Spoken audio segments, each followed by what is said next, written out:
Toda semana em inteligência artificial, alguém anuncia um novo modelo. Maior, mais rápido, mais barato, melhor. E essa cobertura importa. Mas se você só acompanhar os anúncios de modelos, você perde a luta real. A competição real está acontecendo nos bastidores. Nos fundtimes, nas parcerias de silício, nos framevor de políticas, no ecossistema open source, e na infraestrutura física que decide se tudo isso pode realmente escalar. Este episódio é sobre essas camadas. Eu sou Nova. E eu sou Aloy, e este é o Open Cloud Daily. Hoje é um episódio combinado cobrindo vários dias de notícias do período recente, e temos 11 histórias que apontam na mesma direção. OpenCloud lança 2 releases significativos, um focado em compatibilidade de plataforma e outro que avança profundamente em geração de vídeo, música, integração com ConfIO e um sistema de sonho reformulado. Cursor 3 reformula o ID como um console de orquestração de agentes. Amazon OpenCert ganha um agente de investigação para resposta a incidentes reais. Anthropic atinge uma taxa de receita anual de 30 bilhões de dólares e assina um grande acordo de TPO com o Google e a Broadcom. Meta reverte o curso sobre Open Source. OpenAI publica um documento de política industrial. Google DeepMind mapeia uma nova categoria de ataques contra agentes de inteligência artificial. E encerramos com 2 histórias de infraestrutura, Meta construindo infraestrutura de energia na Louisiana, e Flagstaff começando uma luta de zoneamento sobre data centers. Isso é uma pilha completa. E o fio condutor é controle. Quem controla o runtime, quem controla o silício, quem controla a narrativa de políticas, quem controla o perímetro de segurança, e quem controla a infraestrutura física que torna a inferência possível em escala. Vamos entrar nisso. A primeira história é OpenCloud V2026.3.24, lançado em 3 de abril. Este é o release estável mais novo no feed do GitHub que ainda não foi coberto em episódios anteriores. E é um release de endurecimento de plataforma, que parece chato até você pensar sobre o que compatibilidade de plataforma realmente significa em um sistema assim. Certo.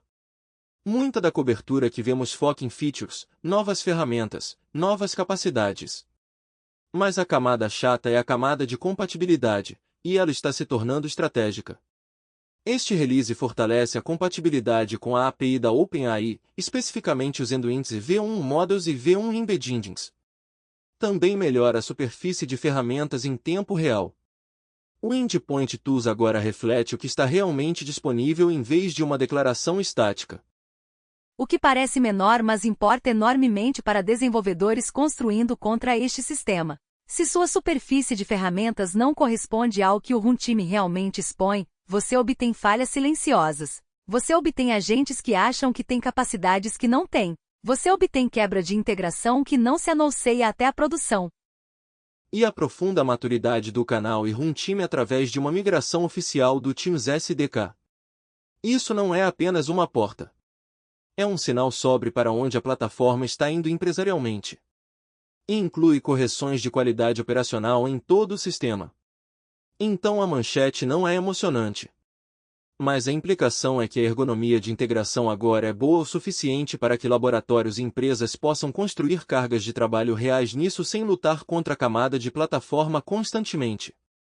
O que é sua própria espécie de vantagem competitiva. Quando as diferenças de qualidade de modelo entre laboratórios de fronteira se estreitam, a confiabilidade do runtime e a suavidade da integração se tornam um diferencial. Este release é parte dessa história.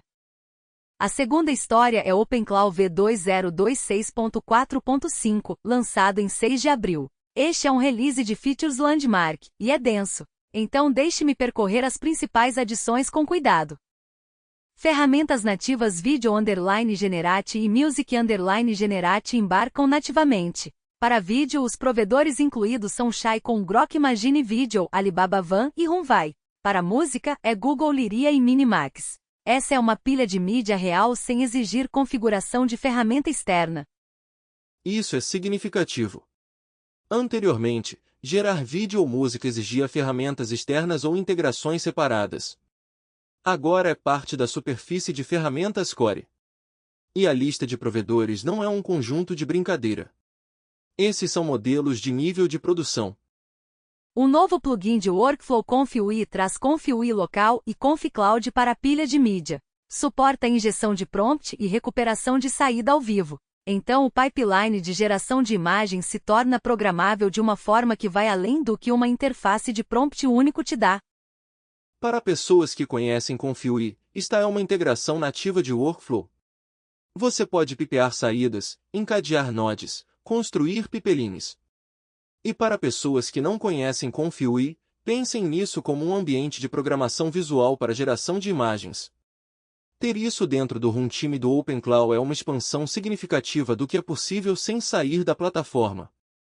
O Ctrl+I ganha localização em 12 idiomas: chinês, português, alemão, espanhol, japonês, coreano, francês, turco, indonésio, polonês, ucraniano. Essa é uma atualização de presença global. O suporte ao Amazon Bedrock Monthly chega com autodescoberta e autenticação Ion. Então agora você pode apontar o OpenClaw para endpoints do Bedrock Monthly e o sistema descobre e autentica sem configuração manual. Mais uma melhoria de integração de nível empresarial. O sistema de sonho e memória recebe uma reformulação significativa. Ele passa de uma feature experimental de modo único para 3 fases cooperativas: leve, profunda e REM, com decaimento de recall configurável e uma nova UID diário de sonhos. Este é o sistema que permite ao agente refletir e consolidar através de sessões. A reconstrução do Dreaming é provavelmente a peça mais interessante arquitetonicamente deste release. 3 fases cooperativas significa que o sistema de memória pode operar em diferentes níveis de fidelidade dependendo do que a sessão requer.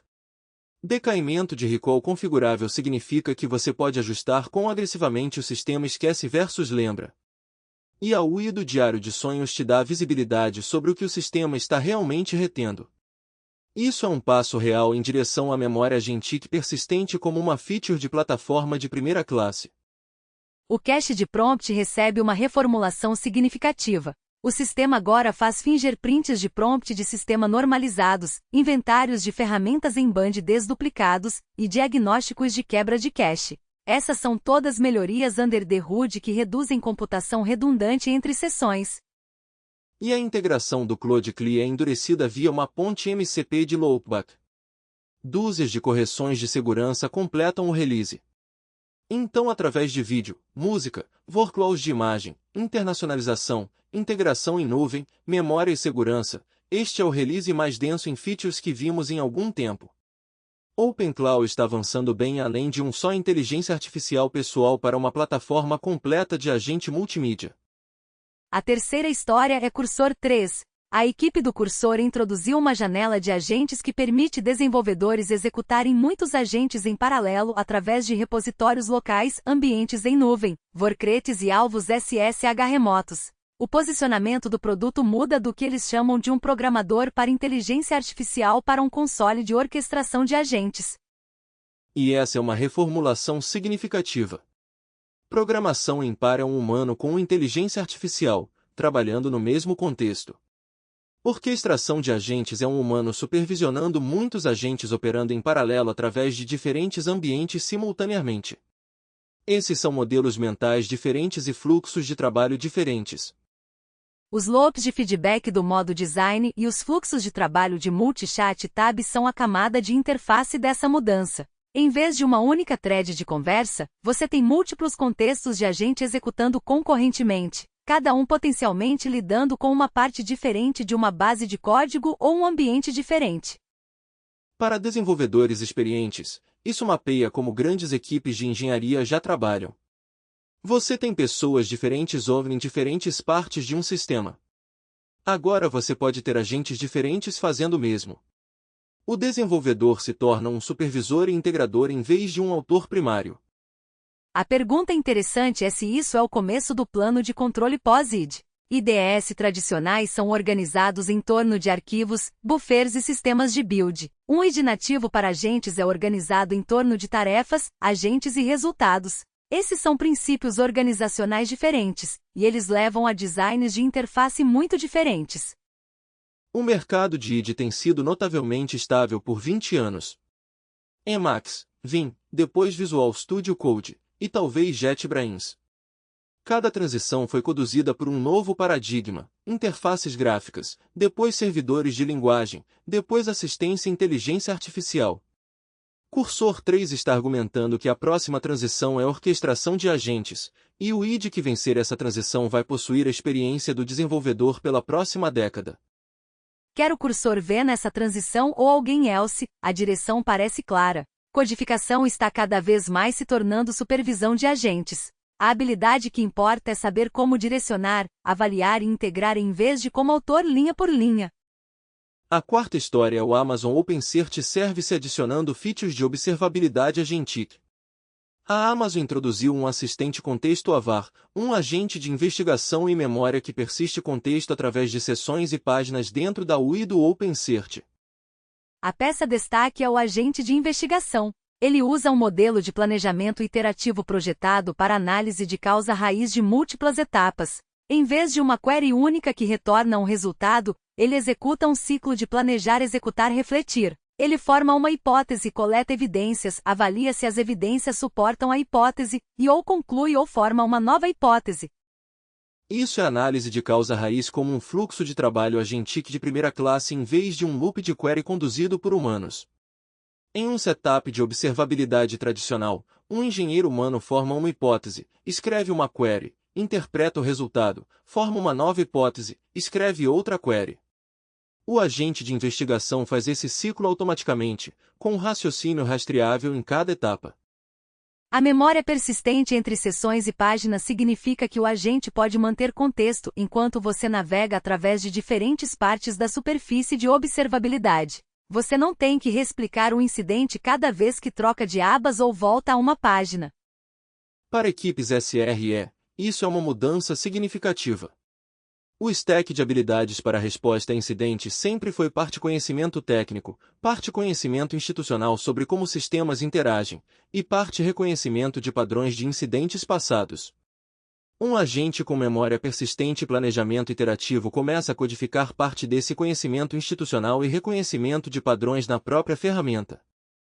A questão de responsabilização também é interessante. Quando um humano faz análise de causa raiz, ele pode explicar seu raciocínio. Eu olhei para esta métrica, ela disparou aqui, isso me apontou para este serviço. Eu verifiquei este log, etc. Um agente de investigação com raciocínio rastreável pode fazer a mesma coisa, o que significa que o raciocínio é auditável. Isso é um passo em direção à resposta a incidentes que não é apenas mais rápida, mas mais consistentemente documentada. O ponto mais profundo é que ferramentas operacionais estão se tornando nativas para agentes. Não assistidas por inteligência artificial no sentido de autocomplete ou sugestão. Loops de investigação autônomos que executam sem um humano no loop para cada etapa. Essa é uma categoria diferente de ferramenta, e o OpenSearch é uma das primeiras grandes plataformas de observabilidade empresarial a chipá-la. A quinta história é a taxa de receita da Anthropic cruzando 30 bilhões de dólares anualmente, subindo de 9 bilhões no final de 2025. Isso é um triplicamento em aproximadamente 15 semanas. Deixe esse número assentar. 9 para 30 bilhões em 15 semanas. Nessa trajetória, a taxa de receita anual está adicionando aproximadamente 140 milhões de dólares por dia. Clientes empresariais gastando 1 milhão de dólares ou mais anualmente em cloud agora excedem 1.000. Isso dobrou em menos de 2 meses. Então não é apenas o volume total crescendo. A concentração empresarial em alto gasto também está acelerando. O contexto notável é o risco político em andamento da disputa de classificação do Pentágono. Cobramos isso em episódios anteriores. Os modelos da Anthropic estão sob revisão para potencial classificação de risco na cadeia de suprimentos que restringiria certos usos governamentais. Esse processo ainda está em andamento. E ainda assim o momento comercial parece ser grande o suficiente para que o risco governamental não se manifestou como uma desaceleração comercial ainda. A pergunta que todos estão fazendo é se a demanda empresarial é grande o suficiente para tornar o risco governamental irrelevante, pelo menos no curto ou médio prazo. A resposta inicial parece ser sim pelos números de receita. Mas compradores empresariais também são conhecidos por se mover lentamente em questões de segurança e conformidade até que um problema realmente se materialize. Há também uma dinâmica estrutural aqui. Os clientes empresariais da Anthropic presumivelmente estão cientes do processo de classificação governamental. Muitos deles aparentemente estão concluindo que o valor de capacidade e integração atual justifica aceitar esse risco. Ou estão concluindo que o risco não se materializará de uma forma que afete seu caso de uso. De qualquer forma, o momento comercial está correndo à frente da incerteza política. A outra história notável da Anthropic esta semana é a parceria do Google e Broadcom. A Anthropic assinou um acordo expandido para acesso a aproximadamente 3,5 gigawatts de computação TPU de próxima geração, vindo online começando em 2027. Isso é energia suficiente para rodar uma cidade pequena. 3,5 gigawatts não é um erro de digitação. Para contexto, um data center típico pode consumir 50 a 100 megawatts. Isso é um compromisso de escala de geração. E está espalhado através de hardware TPU de próxima geração que o Google e a Broadcom estão desenvolvendo juntos sob um acordo de longo prazo que vai até 2031.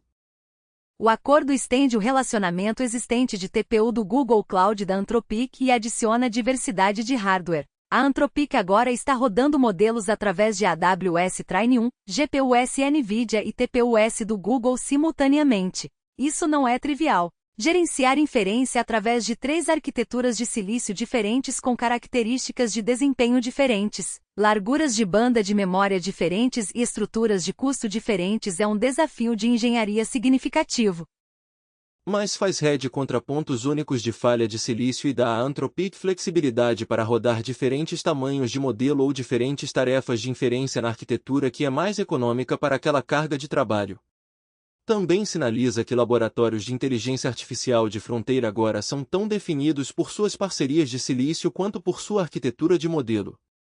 O que é uma dinâmica pouco reportada. A conversa pública sobre competição em inteligência artificial foca pesadamente em scores de benchmark e releases de modelos. A conversa privada entre laboratórios está cada vez mais sobre quem tem acesso à computação, a qual preço, em qual timeline, com quais garantias de cadeia de suprimentos. Essa é a restrição real em muitos casos, e este acordo coloca o posicionamento de silício da Anthropic em vista clara. A sétima história é a Meta revertendo o curso. De acordo com relatórios do Axios, a Meta está agora planejando liberar versões de código aberto de seus modelos de próxima geração, codinome Avocado para o LLM e Mango para o modelo multimídia. Isso após aparentemente pivotar para a distribuição de código fechado em dezembro de 2025. As variantes de código aberto serão liberadas eventualmente, mas não incluirão todas as features das edições proprietárias. Contagens de parâmetros reduzidas ou etapas de post-training omitidas são as lacunas prováveis. Preocupações de segurança de inteligência artificial são citadas para as diferenças de capacidade. Então qual é? É um compromisso genuíno com código aberto, ou é pressão competitiva do ecossistema de pesos abertos compelindo um pivô? Provavelmente ambos, honestamente. O pivô original de código fechado da Meta fazia sentido como um cálculo de negócios. Se seu modelo é bom o suficiente, você pode extrair mais valor mantendo proprietária e vendendo acesso. Mas o ecossistema de pesos abertos provou ser mais resiliente do que muita gente esperava. Llama gerou um ecossistema enorme de fine-tuners, pesquisadores e empresas que construíram em cima dele. Esse ecossistema tem valor estratégico mesmo que seja difícil de medir em uma lamada de earnings trimestral. A justificativa de segurança para lacunas de capacidade é interessante. O argumento é essencialmente que a versão de capacidade completa levanta risco demais se liberada abertamente. Mas críticos vão notar que justificativas de segurança para abertura seletiva foram usadas antes e frequentemente correlacionam com posicionamento competitivo tanto quanto com análise real de segurança. O que podemos dizer com certeza é que o ecossistema de inteligência artificial de código aberto agora tem um caminho crível para os modelos de próxima geração da Meta, mesmo que as versões abertas sejam um pouco menores ou menos capazes que as edições proprietárias. Para pesquisadores e construtores que estavam planejando ao redor de Llama ou Mistral, esse é um novo ponto de dados significativo. A pergunta sobre a lacuna de capacidade será importante para acompanhar. Se as versões de código aberto do Avocado e Mango estiverem significativamente atrás das versões proprietárias, elas serão úteis para fine-tuning e pesquisa, mas não para aplicações de fronteira. Se as lacunas forem pequenas, elas competirão diretamente com as edições proprietárias através de uma ampla gama de casos de uso. De qualquer forma, o retorno da Meta ao código aberto após um experimento de 6 meses de código fechado é um sinal sobre a durabilidade do ecossistema de pesos abertos. A comunidade não foi embora. As alternativas continuaram melhorando. E a Meta decidiu que o valor estratégico do ecossistema superava a opcionalidade de controle totalmente proprietária. A oitava história é a OpenAI publicando um documento de política de 13 páginas intitulado Política Industrial para a Era da Inteligência. E este é um documento genuinamente interessante que merece mais do que um resumo rápido. O documento propõe 3 frameworks de política principais. Primeiro, governos devem incentivar semanas de trabalho de 32 horas sem perda de remuneração. Segundo, governos devem criar um fundo de riqueza público que dá a cada cidadão uma participação acionária no crescimento econômico impulsionado por inteligência artificial. Terceiro, governos devem impor impostos sobre automação para sustentar programas de rede de segurança social à medida que a inteligência artificial desloca a mão de obra. O enquadramento é que superinteligência é uma transição iminente, e essas políticas são como garantir que os ganhos sejam amplamente compartilhados em vez de concentrados. O documento posiciona a OpenAI não como uma empresa fazendo um pitch de vendas, mas como um ator de política oferecendo um framework para como sociedades democráticas devem navegar uma transformação econômica impulsionada por inteligência artificial. Simultaneamente, também é um documento de vendas. As políticas que a OpenAI está propondo beneficiariam a OpenAI. Impostos sobre automação aumentariam o custo de mão de obra em relação à inteligência artificial, o que torna a inteligência artificial mais atraente. Fundos de riqueza públicos criam constituencies políticas que se beneficiam do crescimento de inteligência artificial, o que poderia reduzir risco regulatório. Semanas de trabalho de 32 horas abordam uma das vulnerabilidades políticas da automação rápida, que é a ansiedade de deslocamento de mão de obra.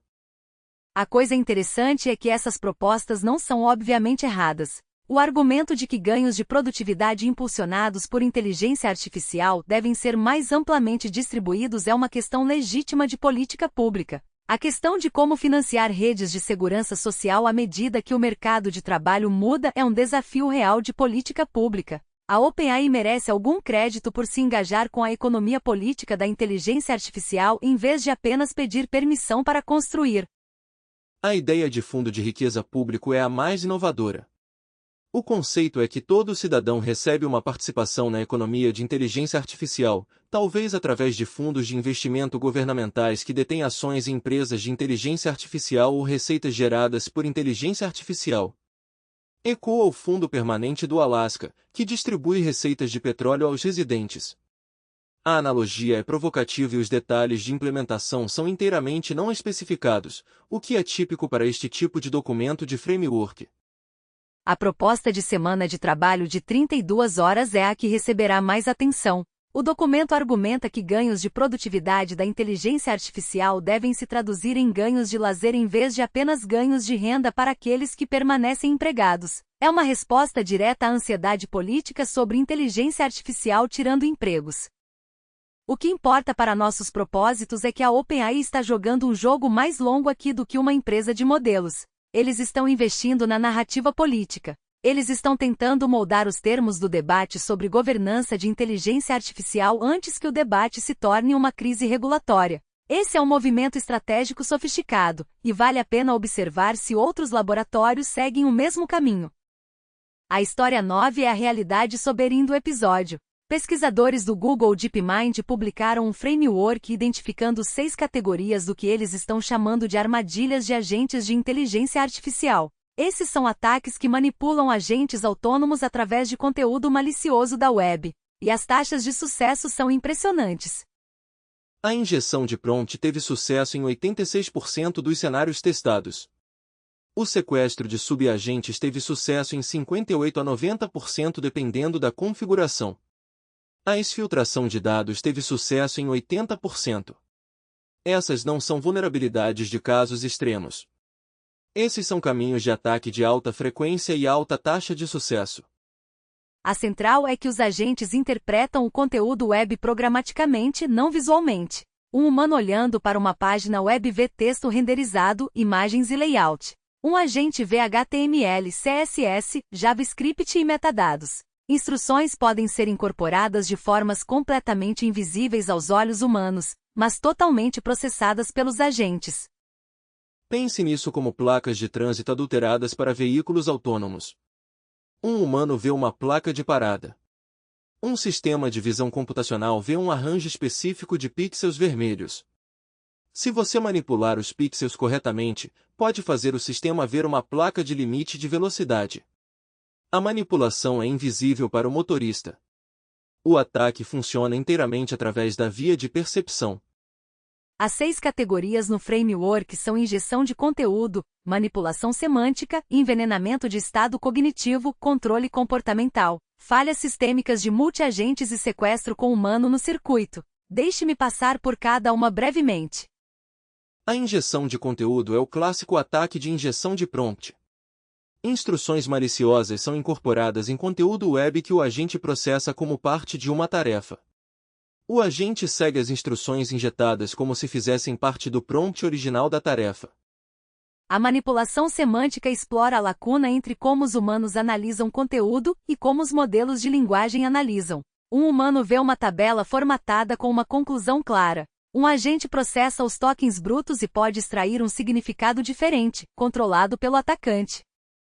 O envenenamento de estado cognitivo ataca a memória ou o contexto do agente ao longo de uma sessão. Se um agente mantém estado entre interações, um atacante pode envenenar esse estado ao longo do tempo, construindo em direção a uma ação maliciosa assim que contexto suficiente estiver corrompido. Ataques de controle comportamental manipulam a arquitetura de tomada de decisão do agente diretamente, explorando falhas em como o agente seleciona ações dado seu contexto atual. Falhas sistêmicas de multiagente são a categoria mais complexa. Quando múltiplos agentes trabalham juntos, a superfície de ataque se expande significativamente. Um atacante pode comprometer um agente e usá-lo para propagar instruções maliciosas para outros na rede de agentes. O sequestro com humano no circuito explora fluxos de trabalho de aprovação. O humano no circuito deve ser um controle de segurança. O ataque manipula as informações apresentadas ao humano para que ele aprove uma ação maliciosa sem perceber. Essa última categoria é especialmente preocupante porque significa que a supervisão humana da qual muitas organizações dependem como seu principal controle de segurança pode ela mesma ser manipulada. O humano não está vendo o contexto bruto no qual o agente está operando. Eles estão vendo um resumo curado, e esse resumo pode ser controlado pelo atacante. A taxa de sucesso de injeção de 86% é o número principal, mas a faixa de 58% a 90% dos sequestros de subagentes é possivelmente mais alarmante para sistemas multiagentes implantados. À medida que os frameworks de agentes proliferam e mais agentes operam em redes coordenadas, a superfície de ataque se expande geometricamente em vez de linearmente. A comparação com a manipulação de placas de trânsito de veículos autônomos é adequada por outro motivo. A resposta padrão a essa classe de ataques foi uma combinação de treinamento adversarial, redundância de sensores e mudanças arquitetônicas que tornam falhas de percepção de ponto único menos catastróficas. As mesmas categorias de resposta serão necessárias para agentes de inteligência artificial, treinamento adversarial em padrões de injeção, isolamento arquitetônico entre agentes e mecanismos de supervisão que são mais difíceis de manipular do que um resumo em linguagem natural. Para construtores implantando agentes hoje, a inúmera quiava imediata é que conteúdo web não confiável não é uma entrada segura para um sistema agentivo. Conteúdo que parece benigno para um humano pode carregar instruções que são totalmente processadas pelo modelo. Sanitização e isolamento entre processamento de entrada e ação do agente não são paranoia excessiva. Eles são agora a prática padrão para qualquer sistema que processa conteúdo externo em escala. A história 10 é meta e interge. Esta é uma história de infraestrutura de verdade sobre onde a construção de inteligência artificial está realmente acontecendo. O novo plano na Louisiana ligado à construção do campus de inteligência artificial da Meta descreve uma grande expansão de geração e transmissão, incluindo usinas de gás adicionais e investimentos de longa distância na rede elétrica. A inúmera reportagem do The Lens New Orleans detalha um caminho específico de expansão em escala de utilidade. A presença de data centers da Meta na Louisiana é grande o suficiente para agora estar impulsionando o planejamento de utilities regionais. A expansão inclui compromissos de capacidade de geração que não fariam sentido econômico para a rede sem a carga da meta. Esta não é uma demanda de energia de inteligência artificial abstrata. Este é um planejamento explícito de finanças de projetos e da rede em escala estadual. As adições de usinas de gás são particularmente notáveis porque representam uma aposta de longo prazo em geração de energia estável para uma carga de data center que existirá por décadas. A economia política aqui é interessante. Empresas de inteligência artificial têm se posicionado como campeãs de energia limpa, anunciando compromissos de aquisição de energia solar e eólica. E parte disso é genuíno. Mas quando a carga é grande o suficiente e o prazo é longo o suficiente, a geração renovável intermitente sozinha não fecha a lacuna. O gás faz parte da mistura, o que coloca as empresas de inteligência artificial em uma posição complicada em relação aos compromissos climáticos. O plano de expansão da Interge também inclui investimentos em transmissão, que são notoriously difíceis de permissar e construir. Linhas de transmissão levam anos para serem localizadas, aprovadas e construídas. Elas atravessam múltiplas jurisdições e enfrentam oposição local. Então os compromissos de transmissão são arguable mais significativos do que os compromissos de geração em termos de risco de cronograma. Para a meta especificamente, isso é infraestrutura como fosso competitivo.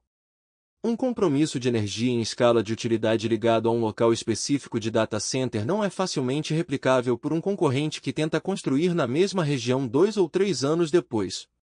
A capacidade da rede está bloqueada. A geração está contratada. A transmissão está planejada. O que significa que a construção de inteligência artificial é cada vez mais uma história de imóveis e infraestrutura tanto quanto uma história de modelos. Os laboratórios que podem garantir energia, terra e acesso à rede em escala terão uma vantagem estrutural que melhorias de modelos sozinhas não fecharão. A história 11 é Flagstaff. A cidade de Flagstaff anunciou a continuação de um processo público para amendar regras de zoneamento para data centers, explicitamente citando água, demanda de energia e impactos comunitários.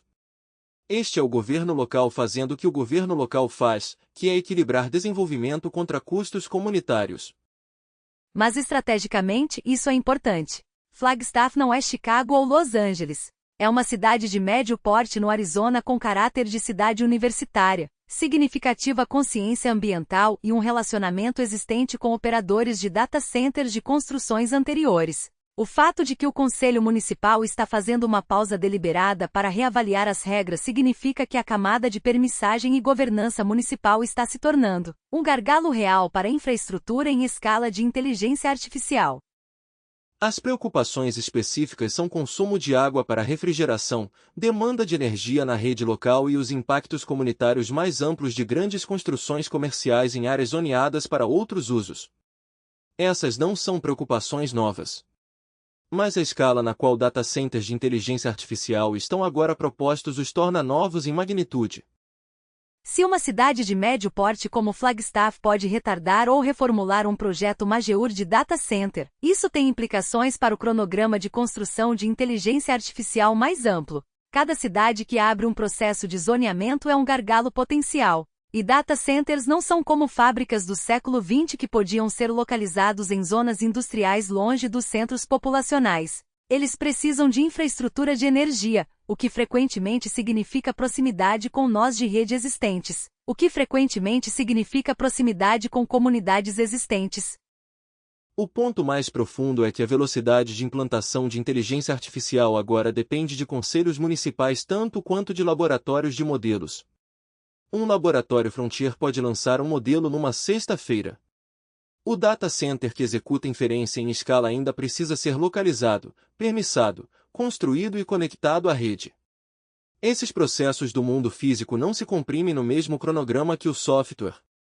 Então, para a indústria de inteligência artificial, a história da infraestrutura e a história da política são agora tão importantes quanto a história dos modelos. Quem controla a cadeia de suprimentos de silício? OpenAI e Anthropic estão fazendo compromissos de silício de longo prazo que vão até o início da década de 2030. Quem controla a energia? A Meta está contratando diretamente com utilities para geração e transmissão. Quem controla a camada de permissagem municipal? Flagstaff é um pequeno, mas real exemplo de governança local afirmando-se como uma restrição na escala de inteligência artificial. E quem controla o perímetro de segurança?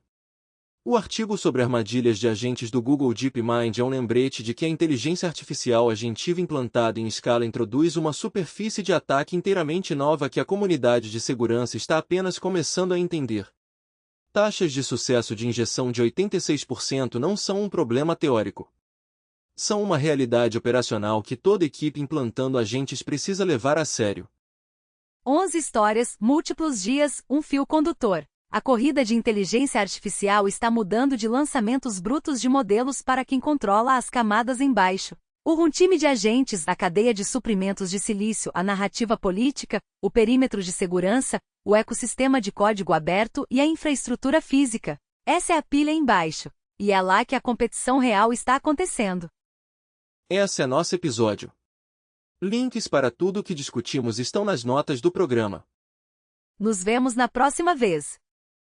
Vejo você então.